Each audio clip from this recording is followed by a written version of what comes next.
And hi, everyone. Welcome to eLearnChat, where you always learn something new.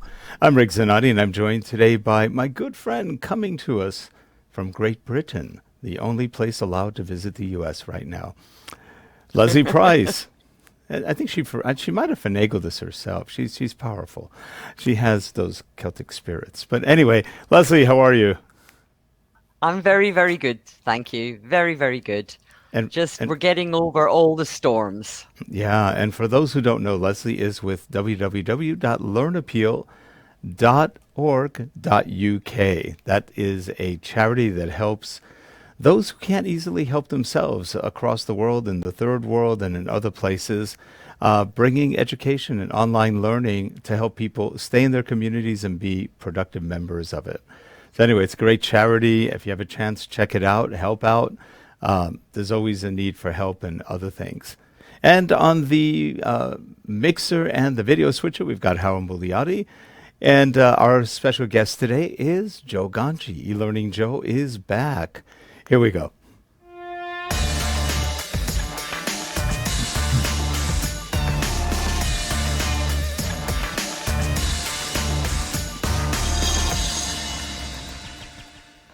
This show is sponsored by Relate Corporation at www.relate.com, your training and video partner.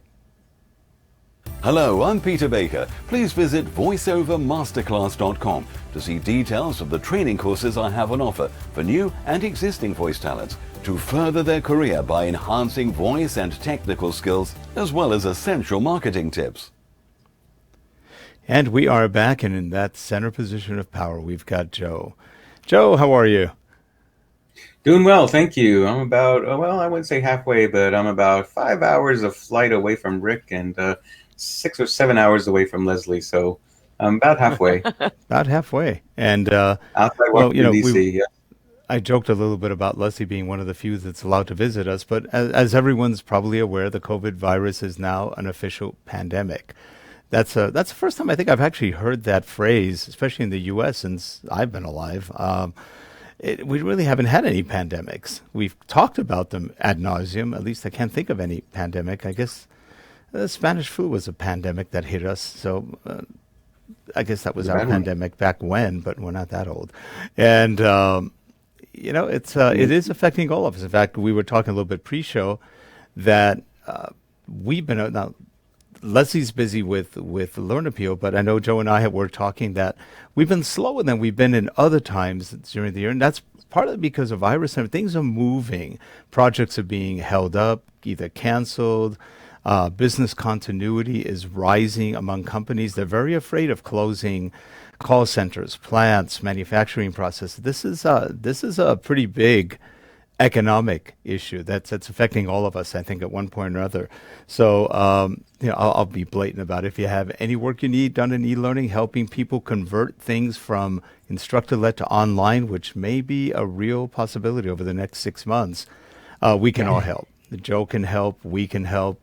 We're all here sitting around waiting for work and trying to find work when there are issues right now with travel and everything else. So I know Joe's on the road a lot teaching, and right now there's not a lot of flights you can take places, especially internationally. It's almost impossible to get to Europe. It's almost impossible to get to Asia.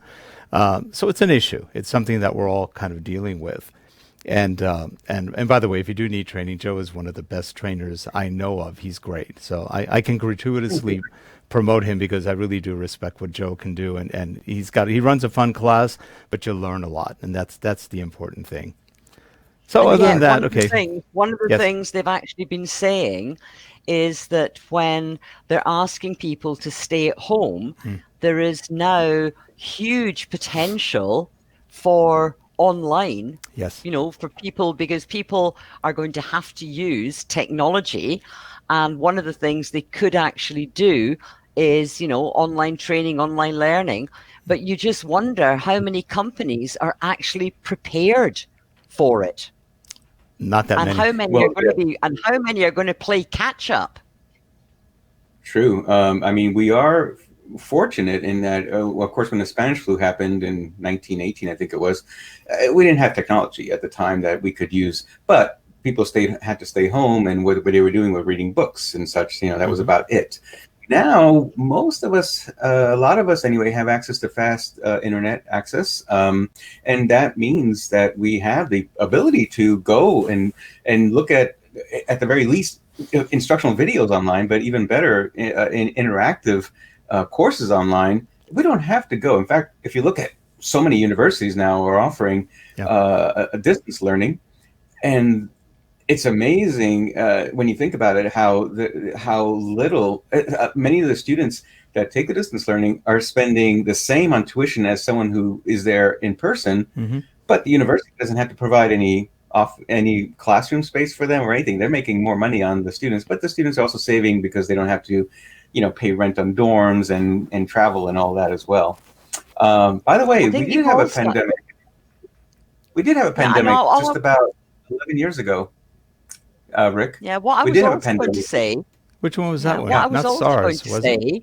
is that also with people can chat and talk to, clients, can have meetings online, but the skills that you use when you're chatting and talking to somebody online very often is slightly different from the skill set that you use if you're sitting with somebody face to face. And very often organizations don't actually realize that. No. So again, Rick and Joe, that could be another thing that you guys could be thinking about in terms of training. That is true. I know Joe's done a lot of online training. I actually, for Adobe, for about a year, this is about 8 years ago, I taught a 1-year monthly class on how to make your training engaging online, how to use your voice, how to pay attention, how to get people involved when you can't see them. And it was interesting. We had a lot of people. We were averaging about 400 people per month on that one. And nice. It was interesting. It was a good way to get into online learning for people. A blended approach, basically, of how to combine some of the content with, and of course that was using Adobe Connect at the time, and it was fun. It was a lot of fun. Joe, you've done online learning. How have you found that experience? It is different, of course, especially when I may not see the students. If there's a lot of students, of course, they can't all be on video, right? So it's different because I do read body language, I read facial expressions. I'm able to tell if someone is getting it or not, just based on what often they don't even realize they're expressing through their facial expressions, and their eyes alone can tell you so much.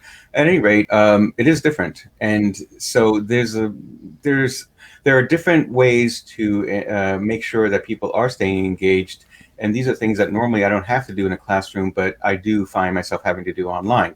And part of that is frequently asking questions that I'm looking for answers, either free-form answers in a chat window, or in the case of where there's a manageable number of students in a group, I can have them speak through audio or even be in video.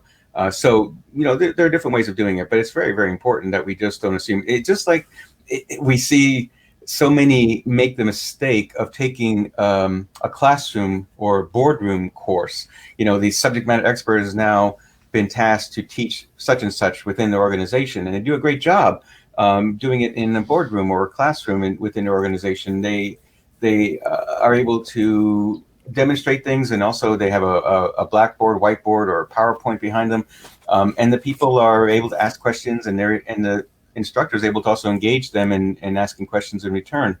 And then when they go online, oops, suddenly it's like, if at most we're going to see that instructor in a video, but that's really not all that important compared to the idea of, well, that person isn't really there, so I can't interrupt that person with questions. I can't raise my hand, for instance. I can't do that sort of thing. And so when it's not live anymore, it can be quite a lesser experience. And so, yes, there's a few more things that have to be done, especially in the case of not live instruction. During live instruction, it's sort of a middle ground. There are things you can do to keep learners engaged, students engaged. But when you're going to self-paced, it's a whole different story. You got to really rethink completely what you're trying to accomplish, because it's not going to be the same at all. Lesley, in all your time, have you ever done online learning where you've taught strictly online, live? Yeah, yeah, from time to time. Back in, not so much now, Yeah. but I'm going to go back to the very early days. And we did it then, and it's going to sound crazy, but believe it or not, the platform that we actually used was Lotus Learning Space. Oh, yeah, yeah. Yes, I We remember used that to one. sell that. That was actually a very good space for back in the early days, because it allowed you, the whole thing was actually designed for sharing with the company. The whole platform wasn't designed, it was just Lotus Notes. So it was designed for sharing with an organization. And then they made it Lotus Learning Space. And I did quite a lot then with, and also putting videos and all kinds of stuff on it. And I'm going back to, gosh, the late 1990s, when Yeah. everything was just in its infancy. Yeah. Actually, Lotus Learning Space, didn't they acquire Pathware, if I'm not wrong? Oh, I don't remember. And that's how they got the LMS part of it, I think. I'm trying to remember right now. Because I remember that was part of Macromedia, and then I thought it went to Lotus, if I'm not wrong. Yeah. Joe, But do you remember it was that a one? very, What I remember, and I may not have the whole story here, but I remember. Do you remember? What's his name? Robert. I'm flaking here. But basically, Pathware was then. And I can't remember the guy's name either. I know who you're talking about. Was it Robert or Robin? Robert Milton. Robert Milton, yes. Yeah. And Tom King and others Yep. started their own company, and I'm trying to remember the name of it, but it's escaping me now. I think it was called Terrapin, if I'm not mistaken. And Terrapin. That's yeah, right. I remember that name. And they had Pathware, so I'm not sure Lotus Learning did it or not, but I know that in the end they ended up with that product and was selling it. Yeah, interesting. And I thought for some odd reason they had acquired it from them Possibly. at Lotus, but I'm not 100% sure. Could be. It's interesting. I mean, we're going back in time, folks. Oh yeah, but there way, were a lot way back. Yeah, But and it wasn't was Lotus. But Lotus Learning Space was different because they added more to it. Yeah, because it had come from sharing within the organization. Yep. So the whole basis of it was sharing, and then it was like they added the learning to the sharing as opposed to adding sharing to the learning. Right. If that makes sense. And I remember back in those days, this is prior, I think, to SharePoint, which Microsoft has. The biggest problem with Notes was it was confusing for most people. It wasn't the easiest software to create applications in or anything else. And now if you look at not Learning Space, but if you look at SharePoint, what Microsoft's done is they've given it to everybody almost for free. And what a difference that's made. That was smart. But, of course, Lotus is no longer, but that's another issue. Rick, you're absolutely right. 10 years ago, Lotus bought out Pathware. It was Pathware. That's right. I thought it was, and it's been a long time. I vaguely thought they did, because one of the people. Valuable I think it's valuable when we go back to look at 10 years ago, 20 years ago, because people forget this is not something new. This has been around for a while. Yeah. Yeah. And we've all been around with it, which is sort of even more interesting. Yeah. We have tire treads to show for it. Yeah. It's interesting. Because I'll give you an example. I sold Pathware to a large utility company in Southern California. There's only one, so you can figure out who that one is. But when we sold it, everything was supposed to go well. Macromedia said they had great support, which they sort of did. Anyway, what we found is back in those days, Macromedia had developed Pathware, and they had it on Oracle, but they only tested personal Oracle with it. They had never, ever tested it in an enterprise environment. So when they installed it on this very large utility, it took over the whole system. It started looking for space, and it wound up taking, I got a call that was very frantic from someone in their IT group. They're like, hold on a second, let me find out. Nobody returned my calls from this is Macromedia back in the day. I got no return calls, and I knew a lot of people. Nobody returned calls. Finally, I went to the top guy, Bud, I think was his name, and he said, if you ever have a problem, nobody gets back to you, call me. I did. And he knew me. So we talked, and within half hour, we found out what the problem was, and boy, did they eat. It was bad. It was really bad. Because they had to admit they never tested in an enterprise environment. Now, they were able to fix it pretty quickly, but that actually almost cost us a client. It was not a good situation because, like they said, we trust you, and you sold us this, and it doesn't work. And we're going, well, we trusted them too. Sorry. Didn't know they hadn't tested in a real environment. So that was one of those, early 98, 7, long time ago. And everything was new. Everything was still kind of gestating. How are things today, Joe? How, now we've got this, COVID-19 or coronavirus, whatever you want to call it. How do you think companies are going to cope? Do you think companies now are set up to both deal with individuals and also, in their own company and their clients? Or is this something that is going to highlight a training need, a learning need? I think a little of both. I mean, there are many companies, of course, that have been stepping up for several years now, and they've made mistakes along the way, of course, and they've learned from those mistakes in many cases. I often have gotten calls, and still do, from organizations that had tried to do their own learning in-house and then saw that it really wasn't working very well. And so they then would bring in someone like me to help them fix, what was wrong. And a lot of times it was just basically a misunderstanding of how people learn at this level, because we all think that we understand how we learn because we all grew up learning in school, obviously, and we understand as much as that is concerned, but then we don't really understand necessarily how people are learning on their own, online, for instance, is a whole different ballgame, as I was mentioning earlier. So yes, a number of companies have invested a great deal in this, and you've seen waves, of companies that are, starting to build up, and they maybe bring in a chief learning officer, and they start building up teams, and then suddenly, after a while, they decide, oh, it's maybe better for us if we outsource a lot of this kind of work. Then they find after a while, oh, that's not really working. Let's insource it all again. And so you see, sometimes some companies have gone through that, where they've gone between building up teams internally and then outsourcing and then building up again internally.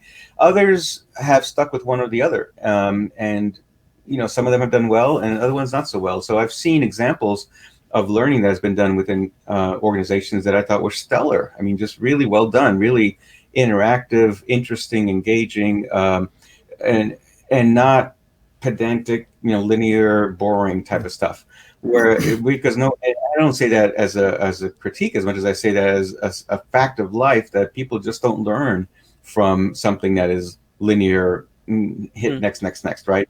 Mm-hmm. Whereas other companies have invested not so much because they didn't really understand that there is a ramp-up cost involved in having to create a platform within their own organization. It could just be a series of tasks or steps even, but to determine those kinds of analysis questions that have to be asked and answered before they embark on creating any kind of learning. So, for example, you mentioned an energy company in Southern California. Well, I've taught Captivate classes there 3 times at that company. Yeah. And they're really smart and really know what they're doing. Okay. Whereas I've seen other companies, I take it back. When I've gone to conferences and taught a class on how to use a tool, I've been really shocked sometimes in the last few years, and I've started to change the way I teach even, because I have found that sometimes organizations are sending people to learn captivate, storyline, lectura, whatever it is I might be teaching, without those people even knowing what e-learning is, okay, or having very little experience with it. So they have no foundation in understanding learning principles, and they're being told, "Here's a tool. Now go build something." If I handed you a hammer and a screwdriver and said, "I know you never built a house, but here's all you need to build one," you're not going to build a very good house, probably. No, you probably have a head injury. Yeah, you would die in the process, and your house would fall. Yeah. So I mean, it's not just a matter of using a tool. In fact, using a tool is really one of the last steps you got to figure out. Before that, there's all sorts of questions that have to be asked first. So I started to incorporate these kinds of things into my classes, even just taking, if it was a 2 or 3 day class, even just taking 20 to 30 minutes. And I've gotten these evaluations afterwards saying, wow, I learned so much about the tool, but I had no idea. And I've really learned so much more now because I see the importance of asking these kinds of questions that if they're not properly answered, you could create wonderful e-learning. And I've had this experience where I'm working with an organization that had already started on a lot of e-learning. And halfway through that, they called me in to help them. And then a year later, they delivered all of this learning to refinery workers, and it was never used. And they had spent $1 million creating about 80 hours of courseware back then. This was a while ago. 80 hours of courseware and such, because they forgot to ask that question. What do our learners need? They just assumed. And so these are the kinds of questions that have to be asked and answered before you ever pick up that mouse and try to build anything, right? Well, it's interesting. And Joe, it's real interesting you bring that up. There was a company back in the mid-'90s called IEC, Internal External Communications. I'm sure you probably ran into them or saw some of their work. They were very famous at that time for creating motion picture-like e-learning. Millions of dollars. Lexus spent, I think, $3 million creating something that had a 6 CD changer back then, or DVD changer, and it was huge. But it looked really good. It was really great. But every time you needed to make a change, you had to spend $300,000 to $500,000, and the customers finally said, you know what, don't need it. And IEC, which had some great production people, great writers, great this, went out of business. And you just go, wow, one of the top companies in the industry didn't get it. They didn't get that change happens, and those expensive products can't be updated easily. And that happened to the Hilton chain at one point. They used the Star Trek cast from the original Star Trek. They created a really cool front desk application with Shatner and Nimoy and all the other McCoy, the whole team. They spent over $1 million on that. And by the time it went live, all the software changed. Of course. Guess what? Hilton, for many years, I think it was almost a decade, they did not embrace e-learning. They got so burned by it. And that's the other thing. Like you said, such an important point, that it's not just the tool. What about the whole process of creating media? It's a media production environment. You've got different people many times doing different things. They all rely on each other. The deadlines can be met, but you've got people who have to deliver all the way through that process in order to make it happen. And that's not something you can learn to do in a day. It takes time. It takes management, and you need the right resources to do all that. So I think what I'm seeing is kind of what you see. In a large environment, you see a lot of either IDs, or you see somebody who kind of is an author because they got thrown into it, but there's no production workflow. They don't get that part of it, and they don't understand why it takes them 6 months to do something that, for example, we do in 2 weeks. And I've started to write a book on the subject, and everything you're just mentioning is in that book. Going in that book, I've made an outline now, and I've started to build it, to write it, because it's so important and so little understood by so many. As I said, there are companies that really know what they're doing. They've been doing this for a while. They learned from their own mistakes, and they're doing it fine.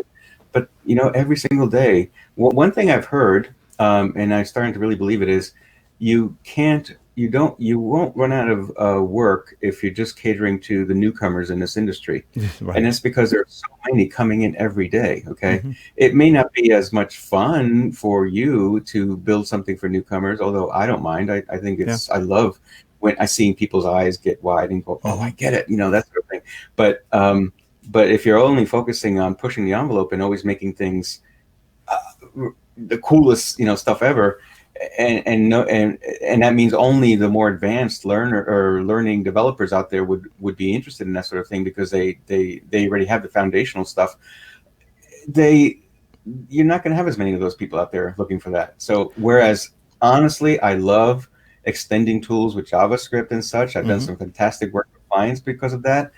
I find there's not much call for that compared to just teach me how to make it work. Teach me how to make it so that it's really going to help.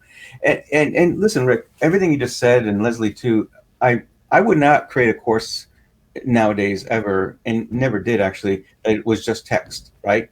I'm always going to include images, Sure, possibly video, audio, etc.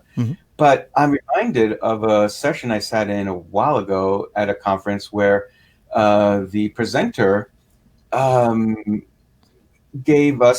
showed us a little learning piece that he had created, and afterwards asked us if what did we think about the imagery and such that was used, and a lot of people responded it was done very well, etc. And yet the whole thing was all in text, and it was because it was so well written that it just made your mind filled with images, just like any good book would, any good novel or science fiction book or anything like that can really So we still read books with no pictures in them, right? All the time. In fact, as adults, we're kind of it's frowned upon to just read picture books. So, but the point is that it doesn't have to, and that's one of the things about media, is that you don't have to always include video, even audio. It's cheaper to do now, but it doesn't mean it's necessary to the learning objective. And if you don't include it, is that going to be a detriment, or is that going to avoid a distraction? So there's a lot of decisions that have to be made based on media alone. That could mean in the end you're not going to include certain kinds of media just because it wouldn't make sense to do so. And you're right. And one of the problems. Go ahead, Lesley. Yeah, there's also a big difference between somebody doing self-study and doing stuff online and what I would call live online learning, where there's live facilitation as part of it. Again, although people think it's the same, it's a different skill set, and it's not the same doing live online learning as it is to standing up, as you said, into a class. It's different skill set. Yeah, and the other issue is when you are building those highly interactive, highly media-rich courses that cost 2 to 3 times as much, you really have to measure, is this course something that will last the test of time? In other words, more than, if they're spending $30,000-$40,000 for one course, then it's got to last for a while. Otherwise, you're not going to be doing many more of those courses for that client. And that's where a lot of people get into the bling of e-learning and how exciting it is and this and that. And they can't find repeat work because they're too busy creating masterpieces that can't be updated. And they only last so long. If you're doing something in operations, keep it plain and simple, because ops stuff, especially if it's in the simulation realm or anything else, changes all the time. And the more you spend on that, the less you'll probably wind up working. And that's just kind of a sad reality. But everybody talks about wanting great training and this and that. The reality is most of the users, once they start seeing prices for some of it, don't want it anymore. All of a sudden it changes. Because everybody wants Hollywood, but nobody wants to pay for Hollywood. People go, I want that. Exactly. Yeah, but that costs $8 million to build. Oh, it's like, realize that. You started with a question that we haven't quite answered, and that was regarding the coronavirus now, and how it's a pandemic that's spreading far and wide. Is that going to change things? I absolutely believe it will, because first of all, conferences. I attended and taught at the training conference recently in Orlando, and the Adobe has their annual eLearning conference in DC every April, and then one in Vegas in this fall. Well, that was canceled, and so was South by Southwest, and so has so are several other conferences and gatherings around. And it makes good sense, obviously, because we don't want to have a lot of people, touching each other in appropriate or inappropriate ways, but touching each other at all in areas where one person could contaminate a lot of people, right? Yeah. There was unfortunately an example here just last week where a priest was found to have the coronavirus, but did not know that after he had given communion to 500 parishioners. And now all of them have to be tested because, he was putting his hands, giving them the Eucharist in their mouths. And so clearly it's dangerous. And so, these are the sorts of things that we all have to be very careful of.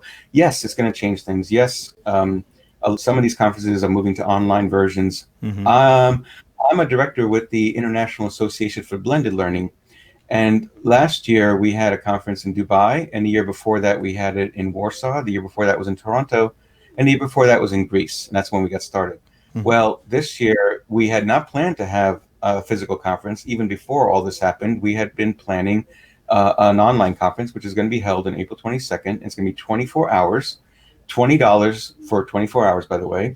We're a nonprofit. We're not trying to make money on this, but we believe in the message of blended learning. So we have a bunch of speakers lined up, and we have a few slots available if either one of you or anyone else might want to participate, though most of them are what would be considered the middle of the night in North America, because it's a 24-hour conference starting at 10 a.m. and ending at 10 a.m. because it's an international audience. Everybody should be able to access during their waking hours, but also everything will be recorded and they'll be able to see the recordings afterwards. Well, we had planned to do this, and wow, lucky for us, because we don't have to make any changes to our plans. This is going to be held online. For those who there's so much money and being wasted now by obviously lost now by those who had already spent on travel and setting up rental facilities and so on. It's sad. It's really sad. And boy, as an Italian, I love being around people. We are very social, right? And so forget this distance. In the UK and other places in America, we always talk about having a somewhat of a space between people. Well, in Italy, it's like get up close, okay? Also look at the greetings and look at the way we greet. I mean, the Latin countries, you get one kiss on a cheek or two kisses, and sometimes you get four kisses, and you're constantly the hugs, the touching. It's just a different mindset. And so when you close Italy down and people keep a meter between us, it's killing them. I know. It's killing them. In fact, even in the rest of the Western world, shaking hands is now seen as when did we start thinking that shaking hands was a good idea? Well, probably because we were proving we didn't have a weapon in our hand. We had to shake someone's hand. Just like they were saying, the reason why people drive on the left in the UK was because it stems from the fact that when you were on a horse and you're typically were right-handed and you had a sword there, you could see if the person had a sword in their hand, as you went past them. Well, the whole thing stems from I don't want to die, so let's shake hands on this. Well, now the Vulcan salute is starting to come back, right? Because live long and prosper. Yes, live long and prosper. Yeah. Because the Eastern world does a lot of nodding as well, which is starting to catch on here as well because of that. I think it's kind of silly, the elbow bumps or the ankle bumps or whatever. Because heck, I may lose my balance and fall at that point if I start doing too many ankle bumps. But the point is, some of the mores that we have been living by forever are changing, and part of that is grouping together. I read a science fiction story when I was young, a short story about a future time when nobody ever left their house. It saw a time when we would have this a full wall that was our window to the world, and we could, in essence, socialize with others through that video that was on the wall, right? And in real time, right? Much like we have now. But this was written a long time ago when I was younger. I read this, and the plot of that was simply that a man and a woman, having seen each other so often, fell in love and felt like they had to, be physical. They had to get together physically as well.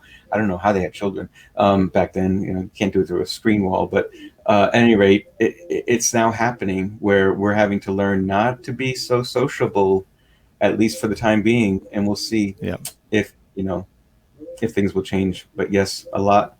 And a lot of companies are sending out coronavirus guides now as Mhm. well. I've gotten several of my Mm. email from different companies, from Yep. e-learning companies saying, here's our guide, basically all say the same thing, of course, but it's important that we all adhere to the principles and behind those. We actually got one from our property manager in the offices here. I was actually surprised. They told us, do this, do that, be careful, what you're touching, blah, blah, blah, who you're touching.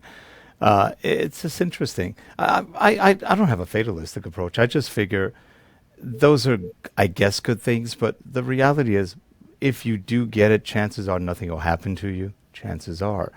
But again, you still want to be cautious, and you don't want to give it to somebody if you do have it. And they said if any one member in a family has it, they go home, pretty much the whole family has it.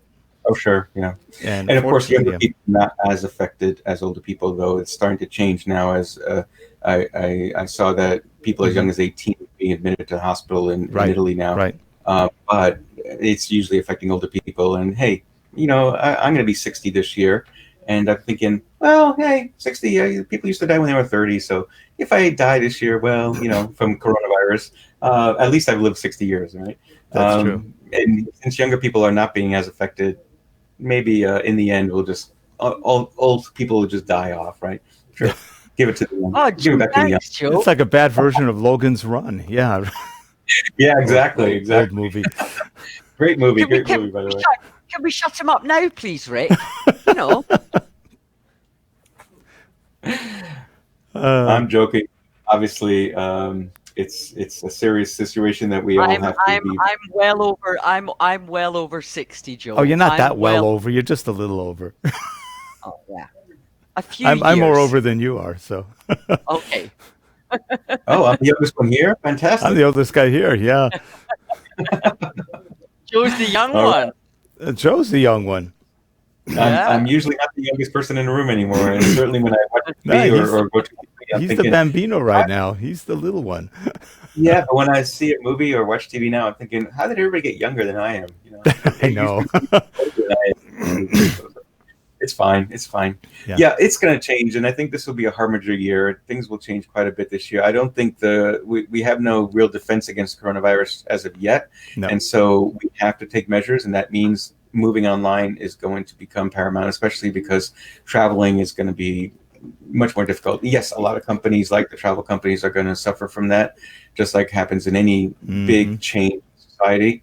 What will benefit, perhaps, is our field, because people are going to need to deliver training and other experiences online as well. Have you heard about the ghost flights that the airlines are running right now? It's really fascinating. No, I haven't. Something like 75% of airline flights right now are going out empty. They're going out empty, and they're just running the routes because they don't want to lose the routes. If you don't service your routes within a short time, they go up for auction again, and somebody else gets them. They've paid millions for these routes. So they're just flying empty airliners or airplanes just to keep the routes going. I think they're trying to get that removed right now so that for a year they don't get penalized and they won't lose a route because of something like this. But that's why they've been running empty airplanes. That's really good for climate change, isn't it? It is, that's what they said. They're spewing out tons of fuel. They're wasting a lot on fuel, and only just to keep their routes, because otherwise it would cost them millions and millions to get them back if they got them back. That's insane. They have to make that change. In Italy, for instance, they just announced yesterday or the day before that those who that mortgage payments are hereby you don't have to pay your mortgage as long as there's a state of emergency, because if people aren't working and they can't earn enough to pay their mortgage, you don't want to have a bunch of foreclosures either, just because of this. Yeah, I wish they would do that here, because boy, we're all going to get hit on that one, because revenues go down in this kind of economy. Well, we have not the greatest economy anyway, at least not at the high end. We're good, but that's the high end. That we're not talking about everybody else. And so you've got economic issues, you've got credit tightening, you've got banks nervous, stock market's plunging every day another 1,000 or 2. That's quite a bit. So people are losing money again. And this happens all the time. The institutional investors make a fortune on this because the individual investors have no clue and they're panicking. So Right. it's just the same old cycle over and over, but it's a really vicious cycle. And economically, the COVID virus is causing more. I'll give you an example. Apple hasn't been able to make one new phone in something like 35, 40 days now. That's about 40 million phones they haven't produced. The demand for their phones is going to go down. People will wait for a certain point, then they go, okay, we're going to go somewhere else. That's a big one. iMac. If you want an iMac today, you have to wait 7 months. But do we actually need phones and iMacs? What's far more important is toilet rolls. Yeah. I saw a funny There is that, yeah. That's all over the news here and all over the newspapers. I know. Loads and loads of shops with photographs. There's a funny meme going around where they show toilet rolls, no hand sanitizer, no kitchen rolls, no tissues. No, it's crazy. I saw a funny meme yesterday of a roll of toilet paper being sold for $2,000. Free with it was a 1-carat diamond ring. Love it. Interesting. Love it. I think 1-carat diamond ring. Note, guys, on that note, gentlemen, I'm going to have to disappear. Yep. So it's been fantastic Joe, chatting to you, Joe. Lovely to Joe, see is you always again. a pleasure. And by the way, for those who don't know, Joe actually came here last moment because we had a cancellation. And I asked Joe, do you think you can make it? He goes, I'll be there. And Joe always comes through, and we can always rely on Joe. He's a great guy, and we really appreciate that, though. And for you folks watching, Joe's information will be below. Please contact him and keep Joe busy. Yeah, we want Joe eating pizza and having fun. You're coughing, Rick. Yeah. I'm worried now. Oh, it's been very. We have a lot of pollen in the air, so everybody's allergies are acting up in our area. We're very dry, so it's like just that dryness. That's all it is. I know. I haven't had a flu in 26 years. Period. Yeah. I don't take flu shots anymore. Ever since I stopped, Lesley, my wife, doesn't either, and we haven't had one flu shot. We haven't had colds. We occasionally get allergies. That's it. So hopefully we're still safe. We don't know. I used to get the flu all the time when I was younger. I started getting the flu shot every year, and I haven't gotten one since. Yeah, we're just the opposite. Yeah. Yeah. The thing is, as we get older, we do get fewer colds because there are about 500 different cold viruses, and as we get one, and our bodies form antibodies against that particular one, then we won't get that one anymore. We'll get another one of those 500. But in one particular part of the world, you're not going to have all 500 anyway. So it's interesting stuff. So very good to talk to you both. Have a good one, everyone. And thanks, Stay Joe. healthy. And thanks, Lesley. We'll see you guys next week on eLearnChat. Bye-bye. Take care. Bye.